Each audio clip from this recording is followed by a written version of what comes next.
Next आपण बघणार आहोत की ॲस्थमाचे जे अटॅक्स असतात. ठीक आहे, आता मग तुम्ही ॲस्थमाचे अटॅक्स म्हणाले, तर ॲस्थमाचे अटॅक्स कसे कसे असू शकतात. First, it can be mild intermittent. Mild intermittent म्हणजे asthma attack not more than twice a week and night attacks not more than twice a month. म्हणजेच काय, तर एका हफ्त्यामधून त्यांना 2 पेक्षा जास्त वेळा अटॅक येणार नाही आणि महिन्यामधून सुद्धा त्यांना 2 पेक्षा जास्त वेळा रात्रीचे अटॅक येणार नाही. ठीक आहे, आणि हा अटॅक अगदी थोड्या वेळासाठी असतो, काही तासांसाठी किंवा काही दिवसांपर्यंतच. नेक्स्ट काय आहे, माइल्ड परसिस्टंट. ठीक आहे, माइल्ड परसिस्टंट. आता तुम्ही शब्दांकडे व्यवस्थित लक्ष द्या. पहिला काय होता आपण बघितलं, what was the first one, mild intermittent. आता हा काय आहे, mild persistent. Asthma attacks more than twice a week. आता इथे काय होतोय, 2 पेक्षा जास्त वेळा एका हफ्त्यातून अटॅक येतोय, बट नॉट एव्हरी डे. आणि नाईट अटॅक सुद्धा आपण बघितलं की it is more than twice a month, म्हणजे महिन्यातून 2 पेक्षा जास्त वेळा, 3 वेळा 4 वेळा सुद्धा रात्रीचे अटॅक येऊ शकतात. आणि इथे अटॅकची सिव्हिअरिटी थोडीशी जास्त असते, ज्याच्यामुळे रेग्युलर लाईफ जी आहे पेशंटची ती इंटरफिअर होऊ शकते. ठीक आहे, नेक्स्ट आहे मॉडरेट परसिस्टंट. नाव मी पुन्हा एकदा सांगते की शब्दांकडे लक्ष द्या. जेव्हा तुम्ही स्टेजेस लिहिता, तुमचं बऱ्याच वेळा असं होतं स्टुडंट्सचं की एक्सप्लेनेशन व्यवस्थित असतं, पण हे शब्द चुकतात आणि मार्क्स जातात. त्यामुळे इट इज व्हेरी इम्पॉर्टंट की शब्द नीट लक्षात ठेवा. ठीक आहे, so first it was mild intermittent, mild persistent, now it is moderate persistent. Asthma attacks daily and night attacks more than once a week. आता इथे काय होतं, ॲस्थमा अटॅक डेली येतो आहे, नाईटला जे अटॅक आहे ते एकापेक्षा जास्त वेळा येतोय एका हफ्त्यामधून. त्यामुळे तुम्हाला लक्षात येतं की किती वेळा एपिसोड येतोय पेशंटला. आणि ह्या वेळेला पेशंटला मेडिसिन्सची गरज आहे आणि पेशंटची डेली लाईफ काय झाली, इंटरफिअर, म्हणजे पेशंट कामावर जाणं म्हणा किंवा इतर काम करणं म्हणा, ते खूप प्रमाणात त्याचं इंटरफिअर झालेलं आहे. नेक्स्ट काय आहे, severe persistent. Severe persistent asthma attacks are so frequent in both day and night time that it needs medicines and change of daily activities. आता इथे पेशंटला काहीही करू शकत नाही. आपल्या पेशंटला ऍडमिट करायला लागतं का, कारण पेशंटला दिवसाचे आणि रात्रीचे दोन्ही वेळेला सुद्धा अटॅक्स यायला लागलेले आहेत. सो हे 4 प्रकार आहे. I hope it is clear to you. आता पुढे आहे की पेशंटला ॲस्थमा अटॅक आला आहे, त्याच्यानंतर पेशंटचे कुठले कुठले डायग्नोस्टिक टेस्ट केले जाऊ शकतात. सगळ्यात पहिली आपल्याला इथे जे पिक्चर दिसतं ते दिलं आहे, ॲलर्जिन आपण टेस्ट करतो. ठीक आहे, आता इथे आपण काय करतो की पेशंटच्या स्किनवरही टेस्टिंग केली जाते. तिथे मार्क्स केले आहेत त्यांनी आणि त्यांनी नंबर्स दिले आहेत, 1 2 3 4 5 6 7.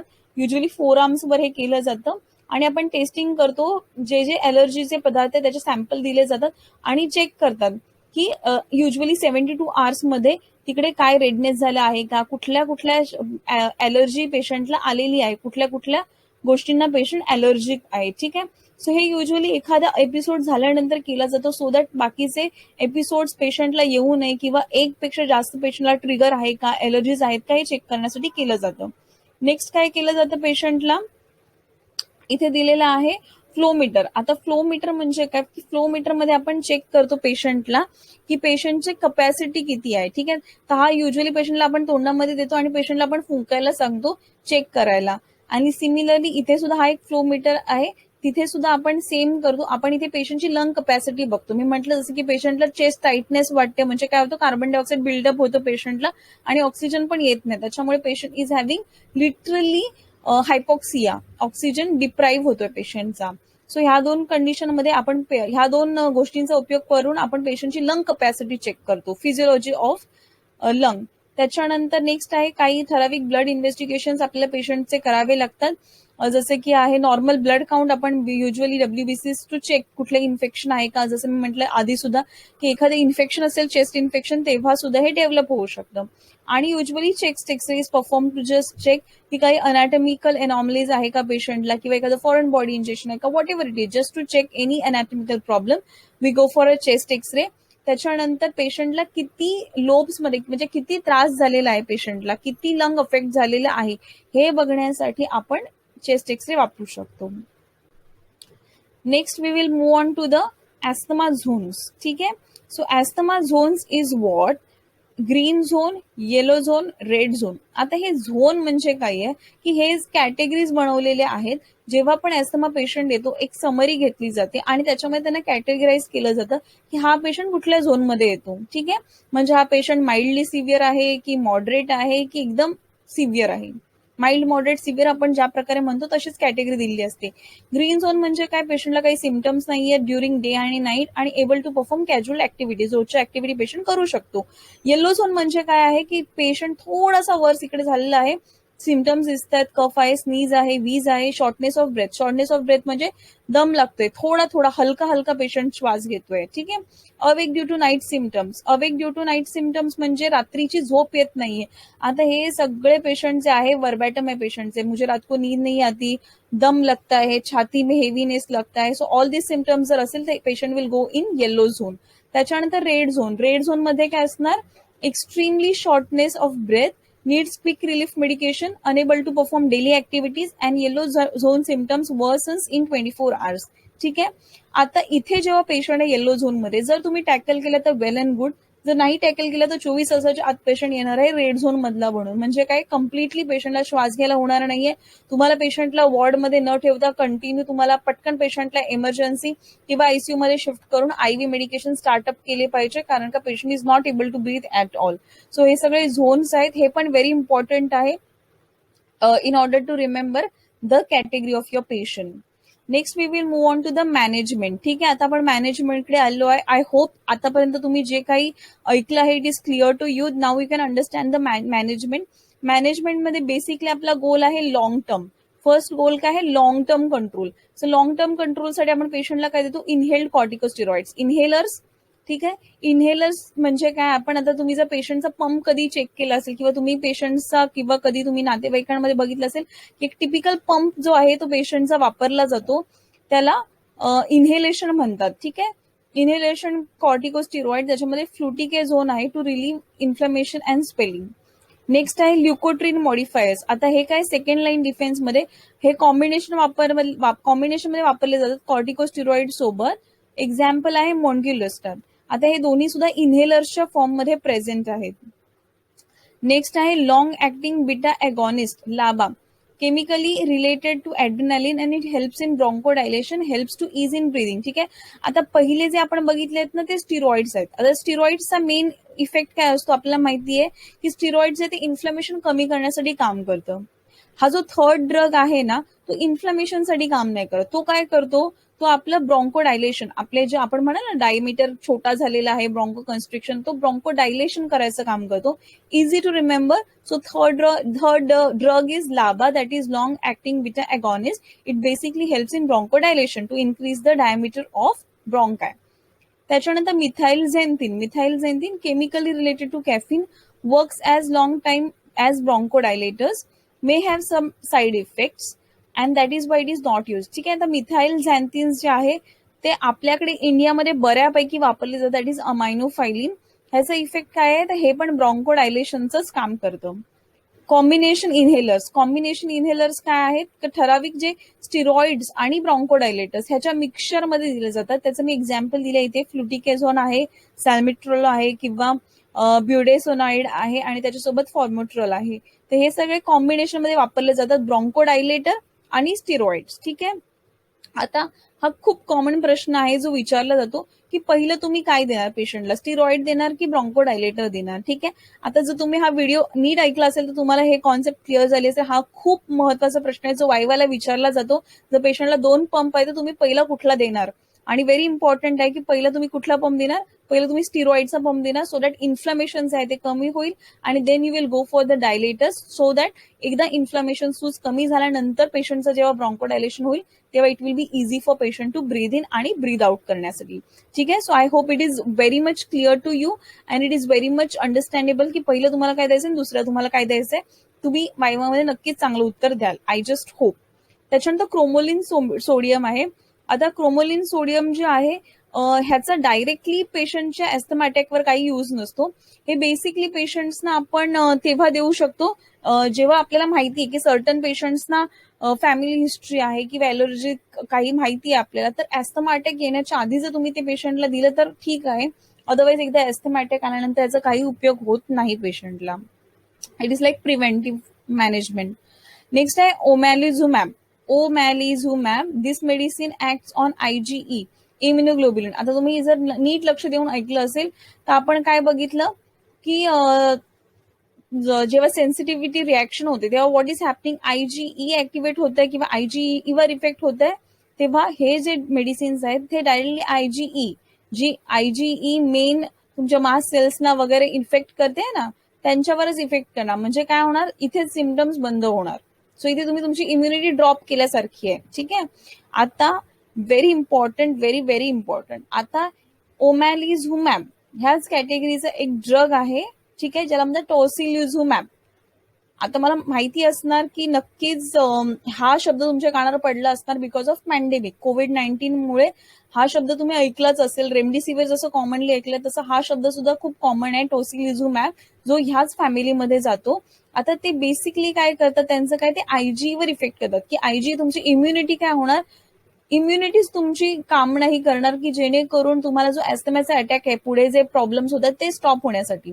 पण ह्याचा सगळ्यात मोठा ड्रॉबॅक काय आहे, IgE वर इफेक्ट झाल्यामुळे पेशंटचा ऍस्थमा अटॅक तर थांबणार किंवा पेशंटला रेस्पिरेटरी प्रॉब्लेम्स होतात ते थांबणार, पण ऑटोमॅटिकली पेशंटची इम्युनिटी कमी झाल्यामुळे बाकीचे जे इन्फेक्शन्स आहेत ते पेशंटला जास्तीत जास्त होऊ शकतात. इथे पेशंट काय झालं, इम्युनो कॉम्प्रोमाइज झाले, इम्युनिटी पेशंटची ड्रॉप डाऊन झाल्यामुळे मॅक्झिमम पेशंटना इन्फेक्शन्स होऊ शकतात शरीरामध्ये, सेप्सिस होऊ शकतं.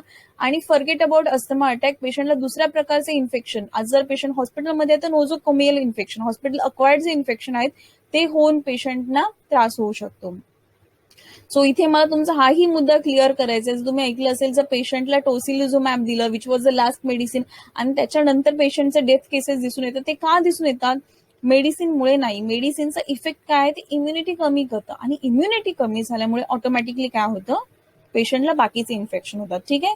सो जस्ट मी तुम्हाला एक एक्झाम्पल दिलं कारण पॅन्डेमिक सुरू आहे. अदरवाईज फॉर यॉल अस्थमासाठी you can just remember omalizumab सगळ्यात लास्ट लिहिलेला आहे. It is not a drug of choice. सगळ्यात लास्ट जर काहीच ऑप्शन असेल तर आपण ह्या ऑप्शनसाठी जातो. आणि ह्याचा संदर्भ घेऊन मी तुम्हाला इव्हन टोसिलिझुमॅब जे कॉमन आहे कोविड-19 मध्ये वापरतात तेही एक्सप्लेन केलेलं आहे. So I hope it is just a value addition, थोडंसं मी दिलंय तुम्हाला नॉलेज, कारण तुम्ही हा खूप मोठा जरा व्हिडिओ होतोय आणि तुम्ही इथपर्यंत जर व्हिडिओ ऐकलेला असेल तर it is like an additional knowledge for you all to understand की व्हॉट हॅपन्स एक्झॅक्टली. तुम्ही सांगू शकता की नेमकं काय होतं आणि कशामुळे त्रास होतो. It is not because of doctor, it is not because of medicine, it is because of this problem की या मेडिसिनमुळे इम्युनिटी ड्रॉप होते. That is the simple logic behind the infection associated with this drug. चलो next we will move on to the medical management. Quick relief. आता आपण आधी बघितलं long term साठी, आता क्विक रिलीफ करण्यासाठी आपण काय करणार, शॉर्ट ऍक्टिंग बीटा अगॉनिस्ट. ते एकदम काय बोलतात त्याला, कमी मिनिटांमध्ये त्यांचं ऍक्शन सुरू होते. ते डायलेट करतात ब्रॉन्कियल पॅसेज, फॉर एक्झाम्पल अल्ब्युट्रॉल. आणि त्याचं जे काय बोलतात ब्रँड नेम किंवा जे अवेलेबल फॉर्म मध्ये पोएर, HFA किंवा various there are brands in which it is available. Second आहे anticholinergic. Anticholinergic drugs inhibits the transmission of parasympathetic nerve impulses and thereby reduces spasm of airway. ठीक आहे. So अँटीकॉलिनर्जिक drugs का देतात, कारण ते inhibit करतात कशाला, पॅरासिम्पथॅटिक नर्व इम्पल्सेस जे आहेत त्यांनाच इफेक्ट, म्हणजे काय बोलतात, त्यांना स्टॉप करतात. त्यांना स्टॉप केल्यामुळे काय होणार, ऑटोमॅटिकली नर्व इम्पल्सेस जर तुम्ही स्टॉप केले तर ब्रॉन्को कन्स्ट्रिक्शन होऊ शकतं का, नाही होणार. म्हणजे स्मूथ मसलमध्ये ब्रॉन्को कन्स्ट्रिक्शन नाही झालं, automatically what will happen, the patient is able to breathe now. ठीक आहे. एक्झाम्पल काय त्याचं, इप्राट्रोपियम ब्रोमाइड. ठीक आहे. आता मी मघाशी जे तुम्हाला विचारलं, जर 2 ड्रग्स असतील पेशंटला, ब्रॉन्को डायलेटर आहे पेशंट जवळ कॉर्टिकोस्टेरॉइड, आणि थर्ड ड्रग आहे पेशंट जवळ अँटीकॉलिनर्जिक, दॅट इज इप्राट्रोपियम ब्रोमाइड. सगळ्यांना माहिती इनहेलरच्या फॉर्म मध्ये असतो. आता माझा प्रश्न परत हाच आहे की जर हे 3 ड्रग्स असतील तर तुम्ही सगळ्यात पहिला कुठला ड्रग देणार आहात. आता आपण दोघांमध्ये तर पहिलं क्लिअर केलं ना, पहिलं आपण कॉर्टिकोस्टेरॉइड देणार आहोत पेशंटला, त्याच्यानंतर आपण ब्रॉन्को डायलेटर देणार आहोत. ठीक आहे. So this is a small question to you all की इप्राट्रोपियम ब्रोमाइड, त्याच्यात अल्ब्युट्रॉल असेल पेशंटला, आणि पेशंटला तुमच्या स्टिरॉइड सुद्धा असेल, तर तुम्ही तिघांपैकी फर्स्ट, सेकंड आणि थर्ड कुठल्या सिक्वेन्सने देणार, हा मला तुमच्यासाठी प्रश्न आहे. तुम्ही कॉमेंट बॉक्समध्ये नक्की याचं उत्तर द्या. तुमच्या कॉमेंट बॉक्समध्ये आल्या उत्तरानंतर मी तुम्हाला नक्कीच त्याचा रिप्लाय उत्तर म्हणून देईन. ठीक आहे. तो एक छोटीशी असाइनमेंट आहे जी मी तुम्हाला देते आहे, कारण हा सुद्धा वायवा क्वेश्चन आहे, इम्पॉर्टंट क्वेश्चन आहे. आणि ज्यांनी हा व्हिडिओ बघितलाय, मी शुअर आहे की हा व्हिडिओ बघता बघताच तुम्ही पटकन एवढ्यात कॉमेंट लिहून पण टाकली असेल, उत्तर दिले पण असतील तुम्ही एवढ्यात. ठीक आहे. So coming back to third point, oral and intravenous corticosteroids. This medication relieve airway inflammation. For example prednisolone. ठीक आहे. सो ओरल आणि आयव्ही मध्ये drug of choice is prednisolone which is given to the patient. ठीक आहे, steroids मध्ये. Next management is non pharmacological management. आता जेव्हा आपण म्हटलं ना ग्रीन मध्ये असेल, ग्रीन झोन मध्ये, तेव्हा आपण युजली पेशंट्सना किंवा येलो झोन मध्ये, ग्रीन आणि येलो दोन्ही मध्ये आपण ही ट्रीटमेंट देऊ शकतो. त्याच्यामध्ये पहिलं आहे ऑक्सिजन थेरपी.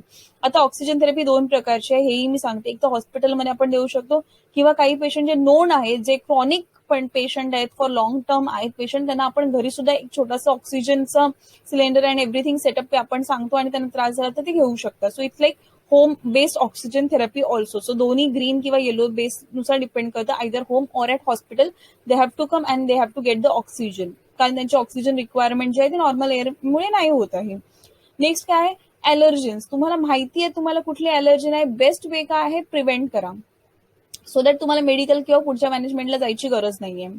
सो बेस्ट आहे prevention then management. So prevent the allergens, that is very very important. Now इथे जे तुम्ही चित्र बघतात, ही तुम्ही बघताय पॉस्चरल ड्रेनेज आणि चेस्ट फिजिओथेरपी आपण जे देतो पेशंटला त्याची. ठीक आहे.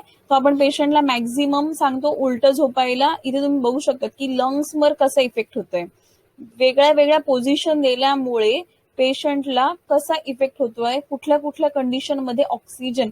प्रत्येक ठिकाणी जेव्हा पेशंट झोपतो तेव्हा त्या ठिकाणचे एल्व्हिओलाई काय होतात, ऍक्टिव्हेट होत आहेत. एल्व्हिओलाई ऍक्टिव्हेट झाल्यामुळे तिथे गॅसेस एक्सचेंज जे आहेत ते इम्प्रूव्ह होत आहे.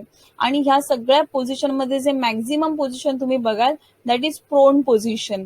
पुन्हा इथे मी संदर्भ घेईन कोविड-19चा. कोविड-19 मध्ये पेशंट्सना प्रोन पोझिशन मध्ये झोपायला का सांगतात, ह्याचं उत्तर तुम्हाला आज इथे मिळालेलं असेल. बिकॉज प्रोन पोझिशन मध्ये आपलं लंग जे आहे त्याचं एक्सपान्शन मॅक्झिमम होतं.